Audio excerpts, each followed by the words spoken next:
All right, let's get it. All right, about to get ready to get this little walk on real quick. 'Cause I gotta go to work. Got to work late. Go ahead and flip this camera. Uh, mic check, mic check. I know it's 1, 2. All right, so basically, man, this sun is killing my eyes right now. Real quick, talking about the money, talking about the aspect of relationships. You know, your relationship with your money, your relationship with your wife, relationship with your husband, significant other, boyfriend, girlfriend, uh, you know, friend, whatever y'all got going on, that's y'all thing. But at the same time, you know, having an understanding where your money going, having a understanding to where you put your money in the wrong place, stuff happens. You know, you gotta be able to bounce back. Um, being able to get into a relationship and looked at this video early this morning. It was kind of disturbing. What's going on, Frugal Mama? Uh, yeah, I need to get up early one day so I can work out with you. Everything. So might even do that. I should have did that Monday when I was off. I just didn't get up early. I was sleep around the time you came on. I went to a funeral yesterday, so that's why I didn't really jump on to do anything yesterday. But yeah, a lot of people, boss lady, what's going on? A lot of people are having issue with far as your money and relationships and so forth. You know, like I said, if we have a relationship, it's what's going on, J Stocks. But if you have a relationship, far as with people, why you don't have a relationship with your money? You know, why? Thank you for that. Uh, it was my wife, great aunt. You know, and I mean this is crazy. Quick little sidebar. Um, her grandma is like 90, I think 94, and she the last of all her sisters and brothers, and she the oldest. So that was her last sister to go, and so it was a good little home going for her and everything. A lot of people came show their respect. Me and my wife was talking about the situation what happened if grandma was to pass. It'd be so many people because my wife from Jamaica, so many people came from Jamaica, Canada, and I believe her oldest daughter is in Britain or somewhere. So it's gonna be people coming from everywhere. What's going on, young? So, but getting back to the money aspect, a lot of people, like I said, will have a relationship with people, but don't have a relationship with money. We're not doing. How many times you have seen people sit here and go into a relationship where you know, they like private eye, checking this dude's what's going on underrated, checking the dude Facebook account, checking the dude Instagram, going over, talking to his friends, see is he cheating and see is he messing around. Same thing, for a man. Got noise in the background. But yeah, sit there checking this man stuff, and men do the same thing. Men will sit here and be like, "Man, I wonder, she's so fine. She got to be cheating to my tripping, and she looks so good all the time." Nobody's doing this with their finance. How many people literally going around and say, "Man, I gotta go research and find out what's the best way for me to make money"? No, you get paid with your paycheck. You complain about the money you have, and then that's it. Okay, shout out to you. But you complain that I don't have enough money. Uh, they got something called Cyber Friends, where you can literally go and be a cyber friend for anywhere from 50 to like 100 some bucks. And then it's crazy. Wanda's in the building. Wanda, I just checked out your video earlier. You know, and a lot of times I always talk about your channel, uh, being it far as the budgeting side and the envelope stuff and everything. Because I truly do think you have a good relationship with money, But the crazy part, like I say, we'll sit here and do all this research, find out if the person's cheating, if the person's faithful, what type of person they are. But we're not doing that when it comes to our money. How many people really, really, what's going on, Pastor? Have a situation to where they say, man, I'm gonna do this research. I'm gonna go check out these videos. I'm a lot of times when I do a lot of videos and I get to talking about certain topics, the main thing I do is research. I sit here and say, well, I want to go more in deep with this, in depth. So how can I go in more in depth with this? Or prime example, doing my usual, watching my documentaries, looking at different things as far as budgeting, stocks, everything to make my knowledge better. And lo and behold, when it come down to it, hey, I'm finding out new information all the time. Credit repair, finding out new information about that. You know, a lot of times we stay entertained. We stay trying to find this information. We stay trying to, get some understanding on stuff. But yeah, man, I got this headset off of Amazon. I think it's like $50. The other one I will just like this. This is a cheap one off of Amazon. But then my G Shock is aftershock is in the truck. I got that charging now. But like I said, when it comes down to it, like, are you researching this stuff? You know, are you trying to figure out the best way?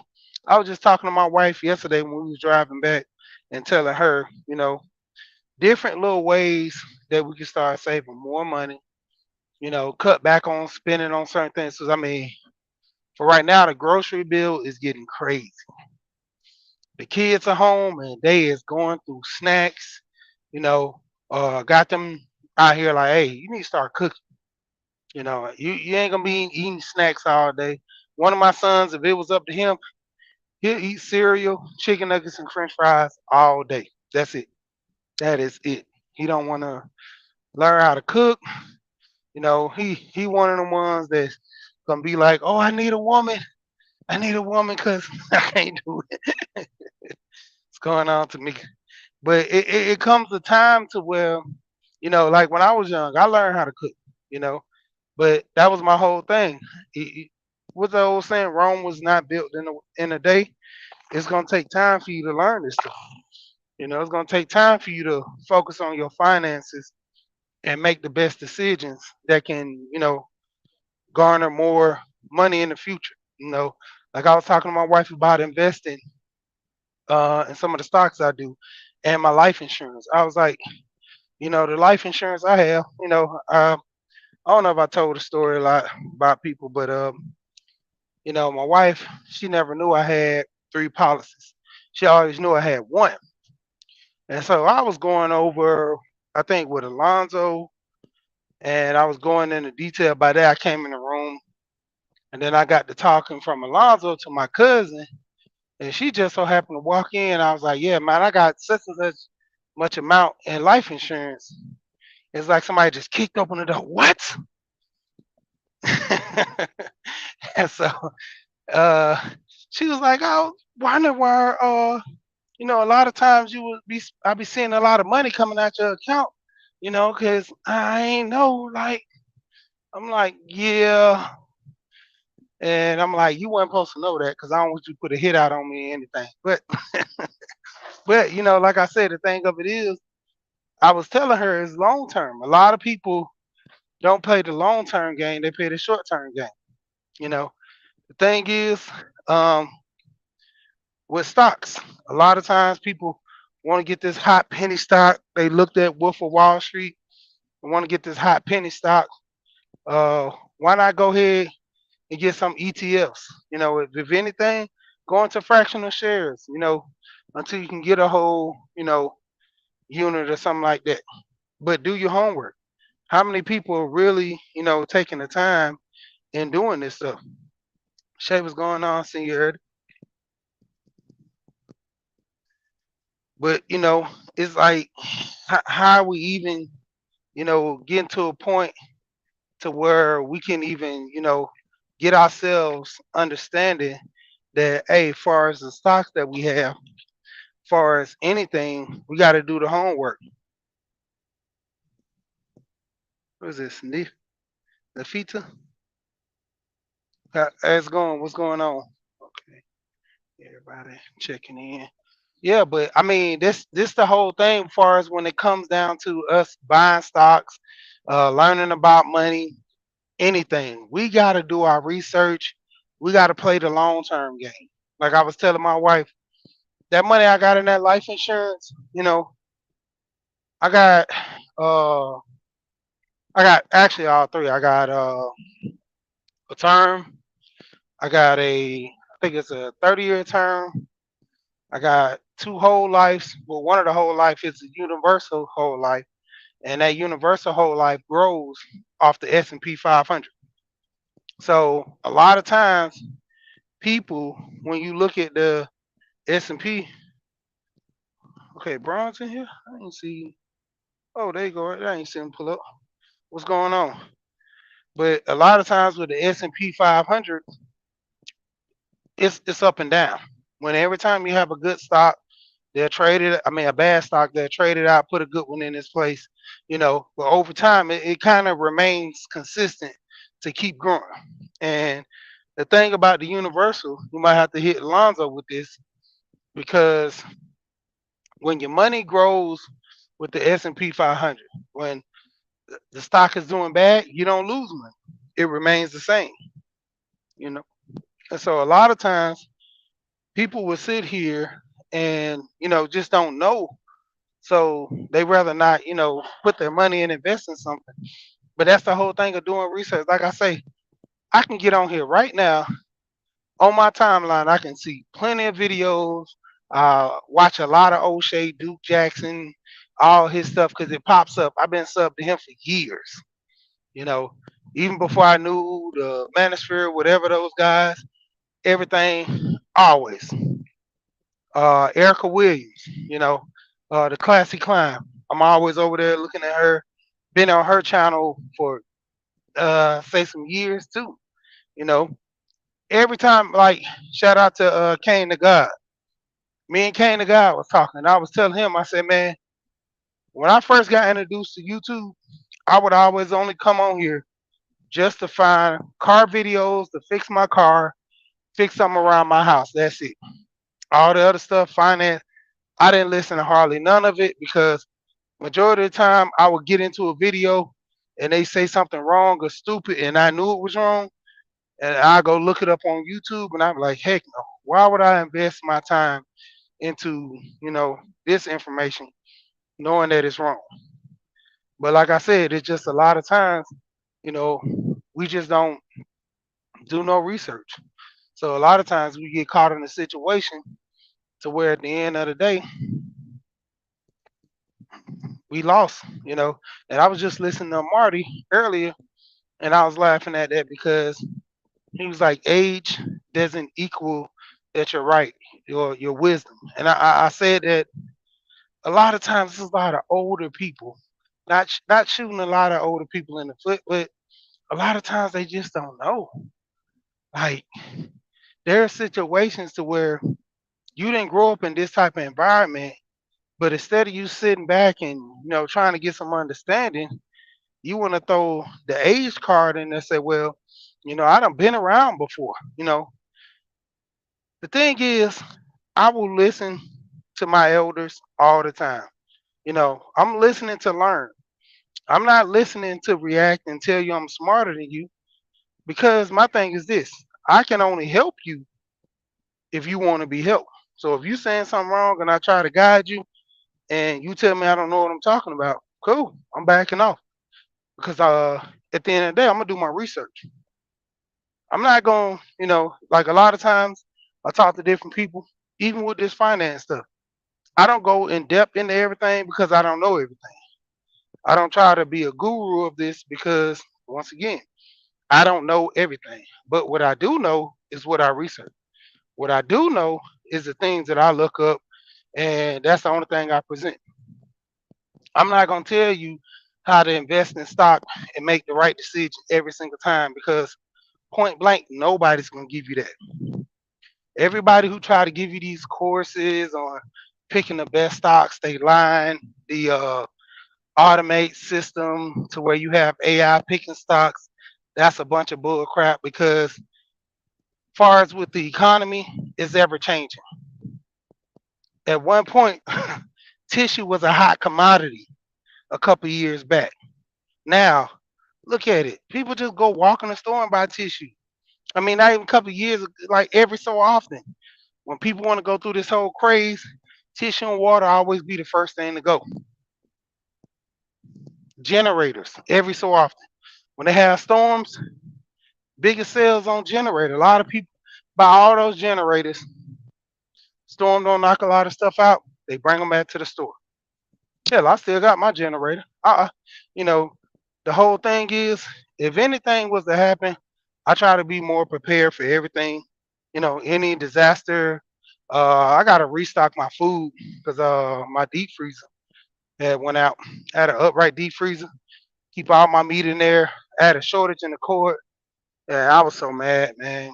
I think I had threw away like over, I don't want to say about $700 worth of meat, and it was my fault. I should have fixed that cord, but kids kept going in the deep freezer and must have did something to hit the cord.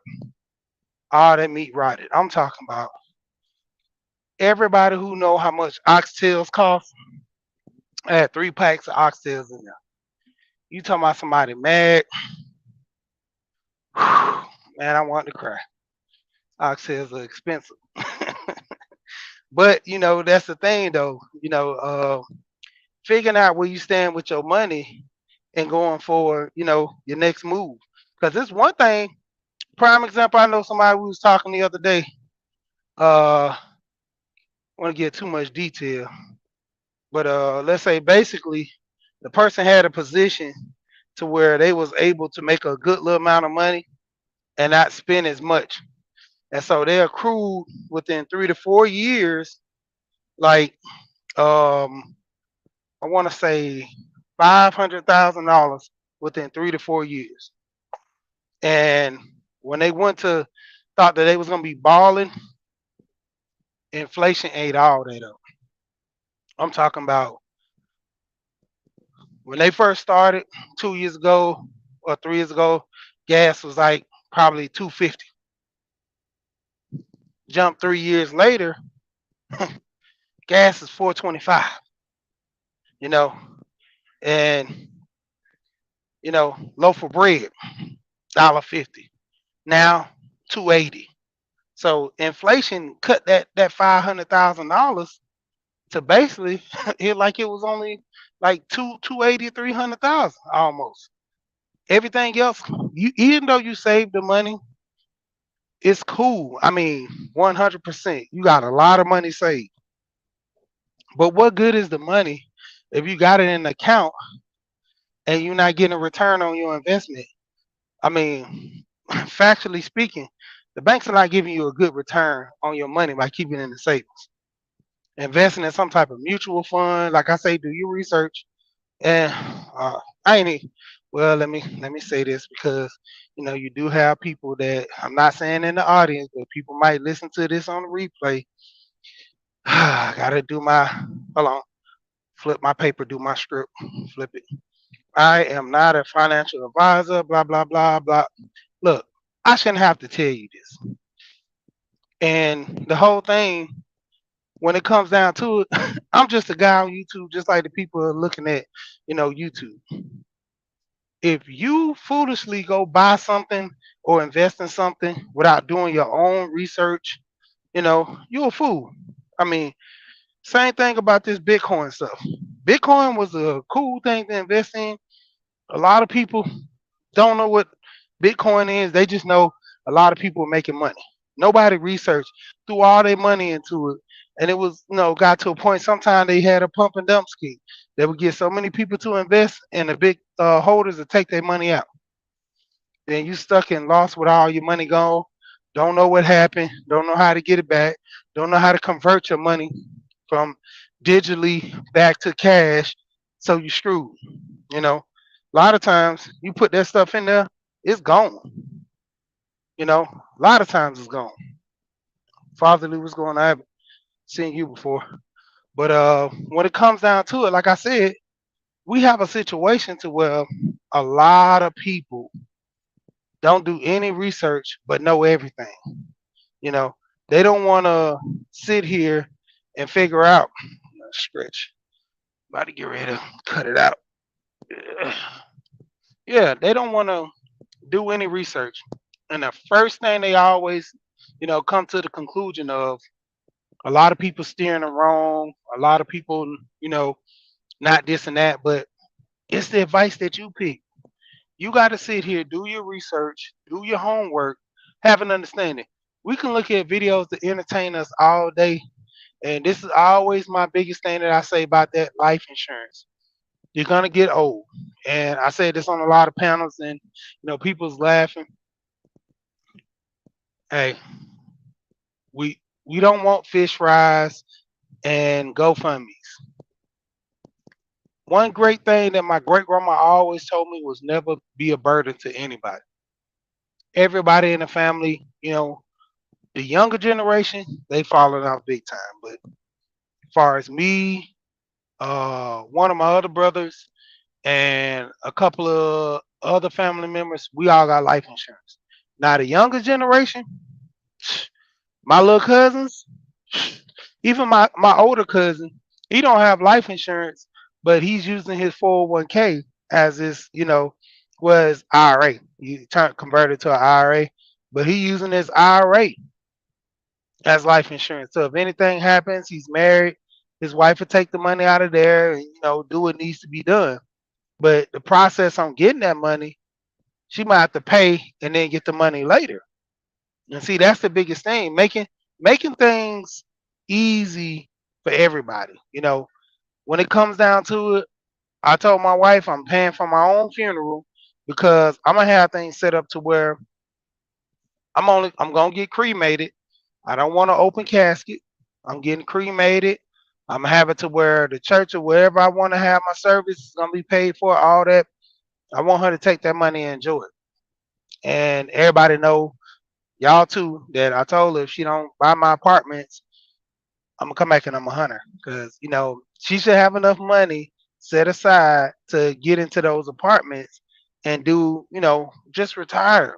That's my whole thing, is to try to get enough money set up to where I can give me a couple apartments, have a management company work for them, and then I just retire. What's going on, April Showers? How you doing? And that's the thing about a lot of us. We tend to want the easy street, but we not working towards it. Like I told you, the lady that had that $500,000, she got hit with inflation. That 500,000 instantly dropped because she just started saving the money and putting it in the bank. No, like that, you have bonds for that. You have short term. You have CDs that she could have got 5% on right now. CDs are steady going up. She could have invested in some CDs. She could have invested in all kind of things, but she wasn't financially savvy. Now, as far as business wise, that's why I was telling my friend when me and him had our talk. I was like, business wise, there are a lot of people that are business savvy. They can sit here, process the paperwork.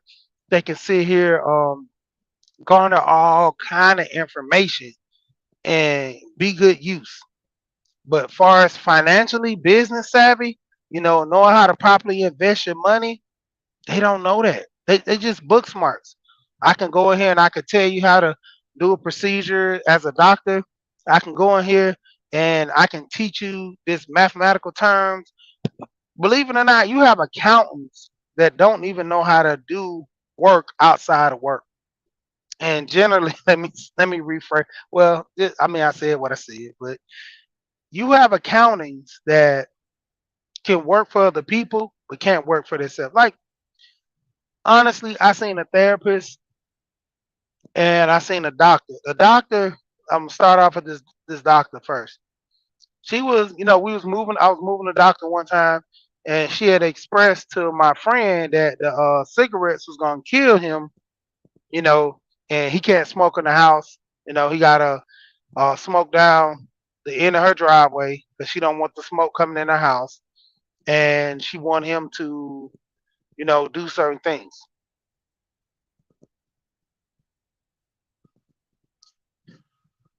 And the crazy part is when it came down to it, you know, she's in there, unhealthy weight, eating. I'm talking about a lot of butter. Like she cooked some sausage and eggs and some biscuits. She was like, "Do y'all guys want any?" We was like, "Nah, we just ate before we got there."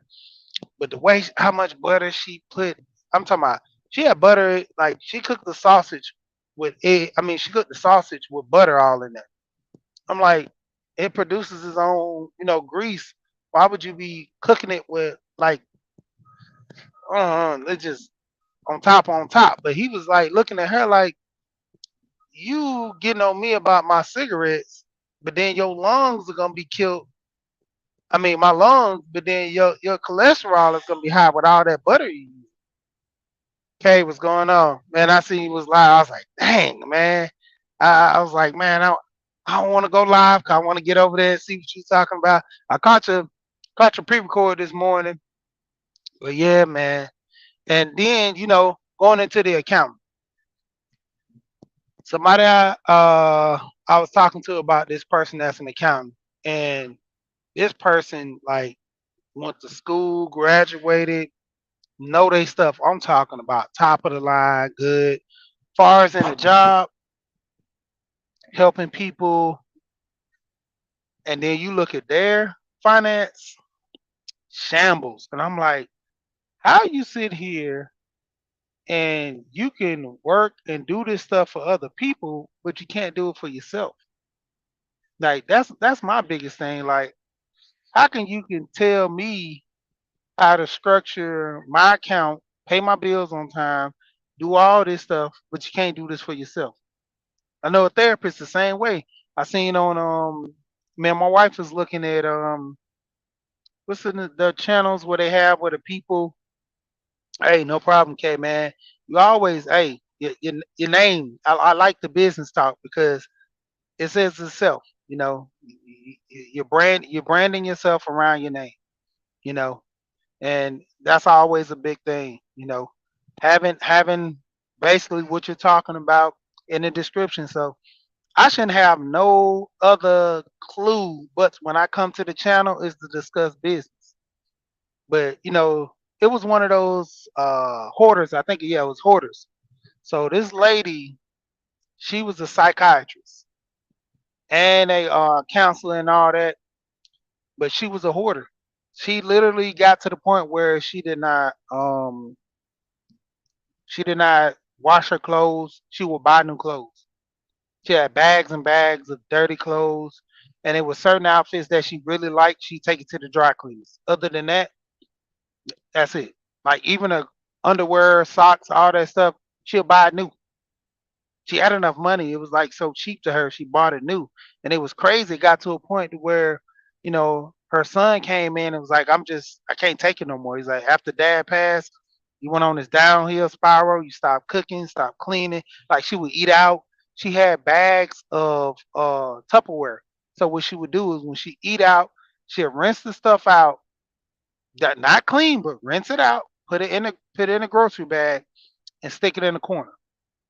The trash, she would take the trash out. Now that's the thing, because I guess she didn't want rats and stuff like that. But she would take the trash out. But I mean, it was just crazy how like that went.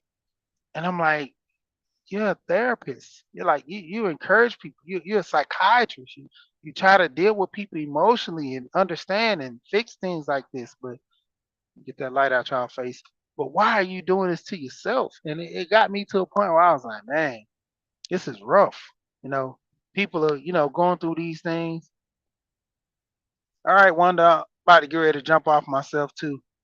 But I mean, it gets to a point where nobody's perfect. You know, we all make mistakes. We all have issues. But just having the point of understanding that if I'm gonna do this, I need to have some purpose behind, some meaning, something that can help me behind all this. That's why I keep saying, a lot of times I get this is basic information. This doesn't take a scholarship to learn. All it takes you to have the will to do it.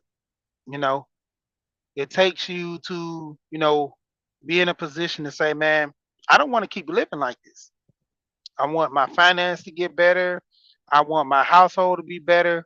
You know, the thing is, buying a house, like I said, right now, the interest rates is high, but if you keep renting, it's gonna get higher. I was literally one of my friends. I've been talking to this guy for years, older guy. Don't you know this is where the wisdom comes in. Even with me being a young guy, him being an older guy, he always never wanted to buy a house because he's at an age of retirement to where he said he's getting his pension and stuff and Social Security. He's like, man, I want to buy a house. Like, who am I gonna leave the house to? I'm like, that's not your point of buying a house to leave a house to somebody. Your point of buying a house is to not is to deal with this inflation of the rates going up. And he was like, yeah, that do kind of make sense.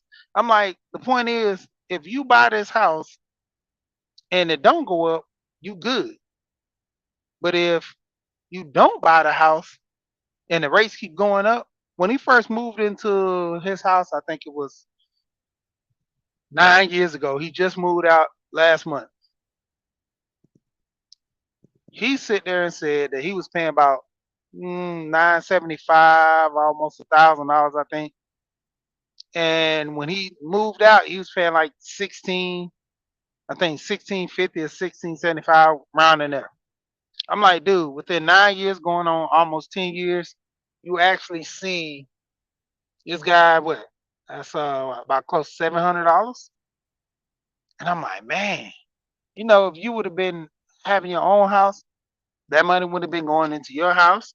And if push came to shove, you was running out of money, you know, could take that house, refinance it, get some money out, get a HELOC on the house, pay some of the things off, but you don't own this house. It's somebody else's house. You helping them pay. I mean, in situations, if you don't have it, I understand that's your best option. But if you can avoid that, go ahead and buy a house. I mean, to a degree, you're gonna always have lenders, you're gonna always have borrowers. But most of the time, I try to encourage people to be on the best end that you know that can benefit them. If you can do it, go ahead and buy. The worst that could happen, you're gonna always sell your house. You know, um, let's say you've been in your house for 20 years. Let's say you've been in your house for 5 years and you can't afford the house no more. You don't have to compete with the market right now. If you bought your house at $200,000 and the market is going for 350, and you owe what? Let's say, let's see, 200. Let's say you only been in 5 years. It's not a lot of money off. Let's say you owe 195.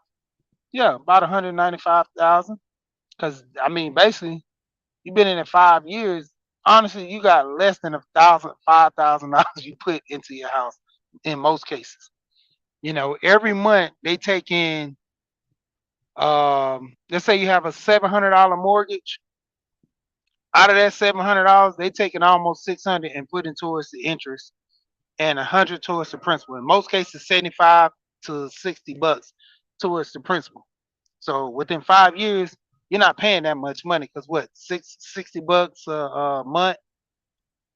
Was it? Let's see, 72 added 720. That's $720 a year. You add it on for 5 years. That's 35, close to $4,000. Like I said, 195,000. If you sell that house for 200,000, you're not keeping up with the market. You're trying to get rid of this house. You can get rid of it like that. You're not trying to make any money off of it. Your best thing is not to go into foreclosure and mess up your credit. A lot of people, the biggest thing is a lot of houses being in foreclosure. You can't afford the house, just leave. Go ahead and sell it. Sell it as a short sale. They know there's nothing wrong with it. You check it out. Get that house off your credit. So many people are embarrassed. So many people try to wait it out. Honestly, even with a car I can't afford, take it back to the dealership. Like even if you can, they have a website called Swap a Lease. I see so many people on Swap a Lease trying to get that lease off of them, trying to get that car that they have 30 year. I mean, I'm sorry, 30 year, but like 10 year. You got to pay on those cars. Now they going like 12 and so. Like I seen this guy. He was talking about buying a Lamborghini, and instead of doing like a 6 to 8 year on a Lamborghini, he's like, man, do a 15. 15 years of paying off a Lamborghini is crazy. And it gets to a point, if I gotta pay that long, I don't need it. Honestly speaking, ever since me and my wife got together, I don't think we've been over 5 years for any car we got. Well, actually, even over 4 years. I think the longest car note we had was probably my wife's Toyota, her Camry, and I think that was 3.5. We paid the van off in 2 years. The Stratus we paid cash. My two trucks we paid cash. Like when it came down to it, just hey, saving the money. I mean, a lot of budgeting channels have a good strategy of doing it. What's her name? Nita, I think. I forgot her channel. Budgeting. She has a budget for a brand new car. She puts aside anywhere from $100 to $200 monthly. Just like buying a new car. She already has her car paid off, so she's continued paying a car note to the side by getting a new car. That's enough money for a down payment or possibly buying a cash car. But let me get off of here. I got to get out here and get to this money. Shout out to everybody that came through. Like I always say, got to use my calling card. We here and we gone.